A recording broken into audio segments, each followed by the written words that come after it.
हाय नमस्कार, कैसे आप सब। उम्मीद करती हूँ कि आप सब खुश होंगे, मस्त होंगे, स्वस्थ होंगे। चलिए मैं आज आपको मेथी के लड्डू बनाना सिखाती हूँ। आज ऐसे लड्डू बनाऊँगी, मतलब मैं आपको सिखाऊँगी बनाना कि ये लड्डू आपके घर के बच्चे बड़े बुज़ुर्ग सब खाएँगे। हाँ, लड्डू बनाने का तरीका हमेशा आपने अपनी मम्मी से पूछा होगा, सुना होगा, सीखा होगा। वो लड्डू गुड़ के बनाते हैं, लेकिन आज मैं गुड़ के नहीं, खांड के लड्डू आपको सिखाऊँगी। और हाँ, खांड के साथ साथ इन लड्डू में आपको खोया भी डालना है। खोया चाहे बाज़ार का या फिर घर का। वैसे अगर आप घर पे निकालोगे तो ज़्यादा अच्छा है। कभी कभी बच्चों को बहुत हेल्दी खाना खिलाना चाहिए। घर का कुटा हुआ बूरा अगर हो तो बेस्ट। घर का खोया, घर का घी, ये सब चीज़ें घर की हो, बिल्कुल प्योर हो तो ज़्यादा अच्छा होता है। तो चलिए आज मैं आपको सिखाने वाली हूँ लड्डू। सबसे पहले आप 100 ग्राम मेथी लेना। 100 ग्राम मेथी को हल्का सा रोस्ट करके भून लेना। भून के उसको मिक्सी में पीस लेना। उसके बाद उसको 100 ग्राम दूध डालकर भिगो के छोड़ देना। 1-2 घंटे बाद सारी मेथी जो है सारा दूध पी लेगी। उसके बाद उसको हाथों से थोड़ा अलग कर देना है। दाना दाना उसका थोड़ा अलग हो जाएगा। उसके बाद उसको छोड़ देना 5-6 घंटे के लिए। फिर आपको प्रोसेसिंग शुरू करनी है लड्डू बनाने की आगे वाली। आपको इस मेथी को घी में भूनना है जब तक ये थोड़ी गुलाबी गुलाबी ना हो जाए, तब तक आपको भूनना है। आपको ज़्यादा नहीं, 10-12 मिनट सिर्फ इसको भूनने में लगेंगे। इसको भून के एक तरफ कर देना है। फिर आपको लेना है आटा। आटा आपको गेहूं का लेना है और इसमें आप कम से कम 250 ग्राम आटा डालना। आटा भून के भी आप हल्का गुलाबी होने तक भून के उसको अलग कर लेना। उसके बाद आपको लेना है गोंद। गोंद उसमें आप 100 या फिर 150 ग्राम ही लेना, इससे ज़्यादा मत लेना। गोंद भी आप भून लेना। आपको गोंद भूनना आता ही होगा। गोंद भून के उसको मिक्सी में पीस के अलग कर देना। हाँ, अगर आपको इसमें तिल डालने हैं तो आप तिल भी भून लेना।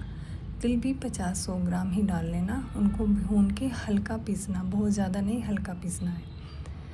जो भी मेवा आपको खानी है, बादाम, काजू, गोला डालना है, अखरोट, जो भी, आप उस मेवा को भी हल्का हल्का भून के पीस लेना। उसके बाद आपको खांड जो है बाज़ार में मिलती है, आपको खांड देसी लेनी है। वो थोड़ी मोटी होती है। अगर आप उसका बूरा घर पे बना सकते हैं, बूरा बना लेना, जिसको बोलते हैं बूरा कूटना, यानी कि कढ़ाई में डालकर उस प्रोसेसिंग से उसको गुजारना।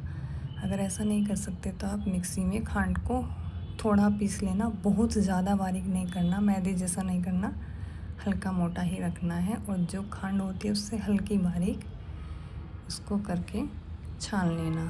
फिर आपको मीठा अगर अच्छा खाना है तो आप उसमें आटे जितनी ही खांड डालना जितना आपका आटा है। 250 ग्राम है तो 250 ग्राम। अगर आप मीठा कम खाते हैं तो आप उसमें 200 ग्राम, 150 ग्राम, अपने उसके स्वाद के हिसाब से आप मीठा डालना। सबसे पहले आप आटे में मिलाएंगे आपकी भुनी हुई मेथी। उसके बाद आप उसमें मिलाएंगे मीठा, जो आपका मीठा बना हुआ है अलग से, जो खंड का बनाया है वो वाला। फिर आप उसमें मिलाएंगे खोया। खोया आपका जैसा भी है, बाज़ार या फिर घर का, इन सबको अच्छे से मिला लेना है। और ध्यान रखना, आटा गूंथते हुए उसमें घी थोड़ा एक्स्ट्रा रखना है ताकि आपके लड्डू अच्छे से बन सके। उसके बाद उसमें सारी मेवा डाल देनी है। सारी मेवा डालने के बाद आपको तिल और खरबूजे की जो गिरी बोली जाती है, इसको मग्स बोलते हैं, ये आपको डालने हैं तो आप ये भी डाल सकते हैं। इन सबको मिला के अच्छे से आप लड्डू बनाना। आप फिर देखना ये लड्डू आपके बच्चे खाते हैं नहीं, आपके बहुत ही स्वादिष्ट लड्डू बनने वाले हैं। उनमें देखो, मेथी कड़वी होती है, बहुत मामूली सा तो मैं नहीं कह सकती, सबका अपना टेस्ट होता है। नहीं तो जो मैंने लड्डू खुद बनाए हैं उनको खाने के बाद किसी ने ये बताया ही नहीं कि ये मेथी के लड्डू है। सब बोल रहे थे नहीं, मेथी के लड्डू नहीं है ये। मीठा आप अपने हिसाब से डालना, ज़्यादा पसंद करते हैं ज़्यादा। वैसे अगर आपको कड़वापन कम करना है थोड़ा तो आप उसमें मीठा अच्छा डालना, मतलब जितना आटा है इतना तो आप डालना ही डालना। आपके बच्चे खुश होकर खाएंगे। और बच्चों को ये चीज़ें ज़रूर खिलाइए, सिखाइए, पुरानी आदतें फिर से अपने जीवन में ले आइए, क्योंकि वो बहुत ही हेल्दी आदतें हैं जो हमारे बड़ों ने हमें दी है बचपन में, हम भूल गए, तभी तो इतने बीमार रहने लगे हैं ना। फिर से उन आदतों को अपनाइए। चलिए, नमस्कार, धन्यवाद दर्शकों।